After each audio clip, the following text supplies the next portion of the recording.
Assalamualaikum warahmatullahi wabarakatuh. Perkenalkan, nama saya Oktachia Fiona, NIM 1816010004.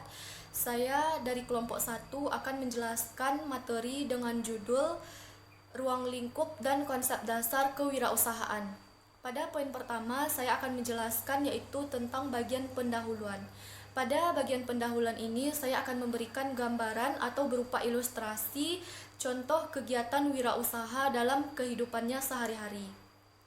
Dalam kehidupan kita sehari-hari atau dalam aktivitas kita sehari-hari, kita sering melihat seseorang mengeluarkan uang untuk membeli sesuatu barang, kemudian barang tersebut diproses atau diolah kembali, kemudian setelah diproses dan barang itu jadi, kemudian dijual kembali kepada konsumen.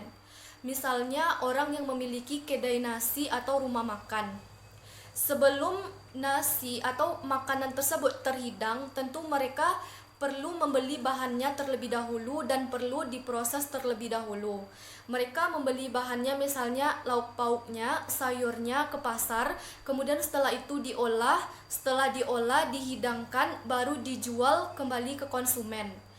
Kemudian pada suatu waktu atau suatu ketika mereka mulai menghitung jumlah input dan jumlah output. Ketika jumlah input atau pemasukan lebih besar daripada jumlah output, itu mereka sebut dengan keuntungan. Ketika jumlah output, pengeluaran lebih besar daripada jumlah input atau pemasukan, itu mereka sebut dengan kerugian. Itu adalah salah satu contoh atau ilustrasi atau gambaran kegiatan seorang wirausaha dalam kehidupannya sehari-hari. Secara sederhananya, wirausaha itu adalah seseorang yang berani memulai usaha atau membuka usaha dalam berbagai kesempatan. Berani di sini maksudnya yaitu adalah orang yang berani atau bermental mandiri, berani memulai usaha tanpa diliputi atau tanpa diikuti adanya rasa cemas dan takut dalam dirinya dalam berbagai kesempatan dalam kondisi yang tidak pasti sekalipun. Seseorang yang memiliki jiwa wirausaha, dia akan terus mencari dan memanfaatkan peluang yang ada yang bisa memberikan keuntungan baginya. Resiko kerugian bagi seorang wirausaha itu adalah hal biasa, karena semakin besar kerugian atau resiko kerugian yang mereka alami, maka akan semakin besar pula peluang keuntungan yang akan mereka dapatkan. Tidak ada istilah rugi selama mereka menjalankan usaha tersebut dengan keberanian dan dengan penuh perhitungan. Selanjutnya kita masuk kepada poin kedua atau poin B, yaitu pengertian kewirausahaan. Kewirausahaan berasal dari kata entrepreneurship dalam bahasa Inggrisnya, dan dalam bahasa Indonesianya disebut kewirausahaan. Kata entrepreneur itu berasal dari bahasa Prancis yang berarti petualang, pengambil resiko, kontraktor, pengusaha, orang yang melakukan suatu pekerjaan tertentu atau orang yang melakukan suatu usaha tertentu, pencipta yang menjual hasil ciptaannya. Jika diartikan secara lebih luas, kewirausahaan itu adalah kemampuan manajer risiko dalam mengoptimalkan sumber daya yang ada, baik itu intelektual, material, waktu, kemampuan kreativitasnya dalam menciptakan suatu produk, baik itu berupa barang atau jasa yang berguna bagi dirinya dan berguna bagi orang lain. Atau kewirausahaan ini dapat juga diartikan sebagai menciptakan sesuatu yang baru atau berbeda dengan orang lain yang berguna bagi dirinya dan berguna bagi orang lain. Itulah yang dikatakan dengan kewirausahaan. Selanjutnya kita masuk kepada poin yang ketiga atau poin C, yaitu manfaat kewirausahaan. Menurut Zimmerer, manfaat dari kewirausahaan ini ada 6. Yang pertama yaitu memberikan kebebasan atau peluang untuk mengendalikan nasib sendiri. Maksudnya di sini yaitu dengan berwirausaha kita bisa menentukan atau mencapai apa yang kita inginkan dan apa yang harus kita tinggalkan, sehingga kita bisa mengendalikan nasib kita sendiri. Kemudian yang kedua, memiliki peluang untuk melakukan perubahan. Seseorang yang bekerja di kantoran atau seseorang yang bekerja dengan orang lain Berbeda peluang yang dia miliki dengan seseorang yang memiliki usaha sendiri atau seseorang yang berwirausaha. Seseorang yang berwirausaha itu peluangnya lebih besar untuk melakukan perubahan. Sementara orang yang bekerja dengan orang lain atau orang yang bekerja misalnya sebagai karyawan dalam suatu perusahaan, untuk melakukan suatu perubahan dia harus meminta izin terlebih dahulu kepada atasannya. Sementara orang yang memiliki usaha sendiri atau seseorang yang berwirausaha, dia bebas kapan saja melakukan perubahan sesuai dengan yang diinginkannya dan berguna bagi dirinya dan berguna bagi orang lain. Kemudian yang ketiga yaitu memiliki peluang untuk mencapai potensi diri sesungguhnya atau sepenuhnya. Maksudnya itu di sini yaitu adalah banyak orang yang memiliki pekerjaan tetapi dia merasa bosan atas pekerjaannya karena dia merasa pekerjaannya tersebut tidak menantang dan tidak menarik. Berbeda dengan seorang wirausahawan. Seorang wirausahawan dia akan melakukan suatu pekerjaan sesuai dengan yang dia senangi atau yang dia sukai. Oleh karena itu, dengan berwirausaha kita bisa mengembangkan potensi diri yang kita miliki sehingga kita itu bisa memiliki peluang atau mencapai peluang untuk mencapai potensi diri yang sesungguhnya. Kemudian yang keempat yaitu adalah memiliki peluang untuk memperoleh keuntungan semaksimal mungkin. Seseorang yang memiliki usaha atau seseorang yang berwirausaha itu dia bisa mencapai keuntungan semaksimal mungkin, berbeda dengan orang yang bekerja kepada orang lain. Kalau kita bekerja kepada orang lain yang kita harapkan hanya gaji, sementara ketika kita memiliki sebuah usaha, sementara ketika kita berwirausaha, maka keuntungan yang kita peroleh itu tidak akan terbatas. Kemudian yang kelima, dengan berwirausaha, kita bisa berperan aktif di dalam masyarakat dan kita akan mendapat pengakuan atas usaha kita di mata masyarakat.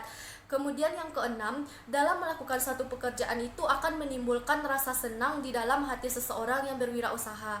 Adapun manfaat lain yang saya temukan, manfaat dari kewirausahaan ini yaitu dengan kewirausahaan ini akan menciptakan suatu lapangan pekerjaan baru.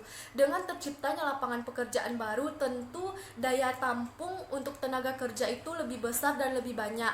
Jika daya tampung tenaga kerja lebih banyak atau lebih besar, itu akan merekrut tenaga kerja masuk ke dalam untuk bekerja di sana sehingga itu akan mengurangi pengangguran. Jadi itulah beberapa manfaat dari kewirausahaan dari sumber yang saya baca. Mungkin sekian yang dapat saya sampaikan. Terima kasih. Assalamualaikum warahmatullahi wabarakatuh. Baik, bismillahirrahmanirrahim. Assalamualaikum warahmatullahi wabarakatuh. Ananda Anggimetika Putri dengan NIM 1816010017 dari kelompok 1 akan menjelaskan materi yang ketiga, yaitu tentang ruang lingkup ilmu kewirausahaan. Nah, ruang lingkup ilmu kewirausahaan ini sebenarnya sangat banyak, namun secara umumnya itu dijelaskan ke dalam 7 lapangan. Nah, yang 7 lapangan itu adalah pertama, lapangan agraris. Ruang lingkup ilmu kewirausahaan di lapangan agraris ini mencakup kepada usaha pertanian, peternakan, dan perkebunan. Contohnya di sini adalah seperti petani yang menggarap sawahnya lalu mendapatkan hasilnya padi, dan padi ini bisa diperjualbelikan. Nah, yang kedua itu ada lapangan perikanan. Nah, lapangan perikanan ini termasuk semua kegiatan yang mencakup yang berhubungan dengan ikan. Nah, contoh di sini seperti kita mengembangbiakan ikan, seperti ikan hias, juga bisa kita dengan mengembangbiakan ikan lele. Nah, yang ketiga itu adalah lapangan peternakan. Lapangan peternakan ini mencakup kepada kita mengembangbiakan unggas maupun burung. Nah, di sini juga termasuk kepada kita mengembangbiakan binatang yang menyusui seperti kambing maupun sapi. Nah, yang keempat itu adalah lapangan perindustrian dan kerajinan. Nah, lapangan perindustrian dan kerajinan ini terbagi juga kepada 4 golongan. Yang pertama itu lapangan industri yang besar, sedang atau menengah, kecil, dan juga yang keempat itu pengrajin. Nah, yang kelima itu adalah lapangan pertambangan atau energi.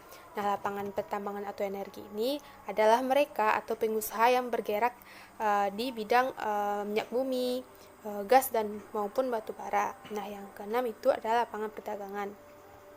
Nah, lapangan perdagangan ini terbagi kepada 3 bentuk. Pertama, perdagangan besar, perdagangan menengah dan juga kepada lapangan kecil seperti toko-toko kelontong. Nah, yang ketujuh itu lapangan pemberi jasa. Nah, lapangan pemberi jasa ini sangat banyak bentuknya, seperti biro jasa hotel, seperti ataupun biro jasa untuk umroh. Nah, ada juga di sini di bidang perantara gitu kan. Ada juga di bidang pengusaha hotel dan restoran, pengusaha asuransi, perbengkelan, tata busana, maupun dan lainnya. Nah, dari banyak contohnya ruang lingkup kewirausahaan ini, itu membuka kesempatan kerja untuk para pencari-pencari kerja yang ingin bekerja gitu. Nah, jadi jika kita mempunyai keahlian nih, kita juga bisa membuka lapangan pekerjaan sendiri, seperti kita membuka sebuah toko untuk mengembangbiakan seperti ikan hias. Nah, jika tokonya itu udah besar, maka kita bisa mencari karyawan dan bisa mengembangbiakannya. Maka di situ juga kewirausahaan ini bisa membuka lapangan pekerjaan bagi para pekerja yang ingin mencari pekerjaan. Nah, sekian video dari saya. Kalau ada kurang dan salah, saya mohon maaf. Assalamualaikum warahmatullahi wabarakatuh. Assalamualaikum warahmatullahi wabarakatuh. Perkenalkan, nama saya Siti Rohimah, NIM 1816010023. Baiklah, di sini saya akan menjelaskan materi selanjutnya, yaitu tentang konsep dasar kewirausahaan. Secara historis, konsep kewirausahaan mulai diperkenalkan pada abad ke-18 di Perancis oleh Richard Cantillon. Selanjutnya, gagasan kewirausahaan ini dibahas secara lebih mendalam oleh Joseph Schumpeter, yaitu seorang ahli ekonomi Jerman pada tahun 1911. Melalui teori ekonomi yang dikemukakan oleh Joseph Schumpeter tersebut, konsep kewirausahaan ini mendapatkan kedudukan pada posisi yang sangat penting dalam pelaksanaan pembangunan. Selanjutnya yaitu kewirausahaan. Pengertian kewirausahaan menurut beberapa ahli. Yang pertama yaitu menurut Pincott, Husaini Usman tahun 2009. Ia mengatakan bahwa kewirausahaan itu merupakan kemampuan untuk menginternalisasikan bakat, rekayasa, dan peluang yang ada. Sementara wirausaha menurutnya adalah orang yang berani mengambil risiko, inovatif dan kreatif, pantang menyerah, dan mampu menyiasati peluang secara tepat. Yang kedua yaitu kewirausahaan menurut Kemendiknas tahun 2010. Menurutnya yaitu kewirausahaan itu adalah suatu sikap, jiwa, dan kemampuan untuk menciptakan sesuatu yang baru, yang sangat bernilai dan berguna, baik itu untuk dirinya sendiri maupun orang lain. Yang ketiga yaitu menurut Suparman Sumadijaja pada tahun 1980. Menurutnya kewirausahaan itu adalah mencakup semua aspek pekerjaan, baik itu pengusaha, pedagang, karyawan swasta maupun pemerintah. Dengan demikian, siapa yang melakukan upaya-upaya kreatif dan inovatif dengan jalan mengembangkan ide, meramu sumber daya untuk mendapatkan peluang dan perbaikan hidup. Maka secara umum, kewirausahaan adalah suatu proses mengerjakan sesuatu yang baru, kreatif, dan berbeda yang bermanfaat dalam memberikan nilai lebih. Selanjutnya yaitu tentang faktor-faktor yang mempengaruhi kewirausahaan. Faktor yang mempengaruhi kewirausahaan ada 3. Yang pertama, faktor individu yang bersangkutan atau faktor eksternal.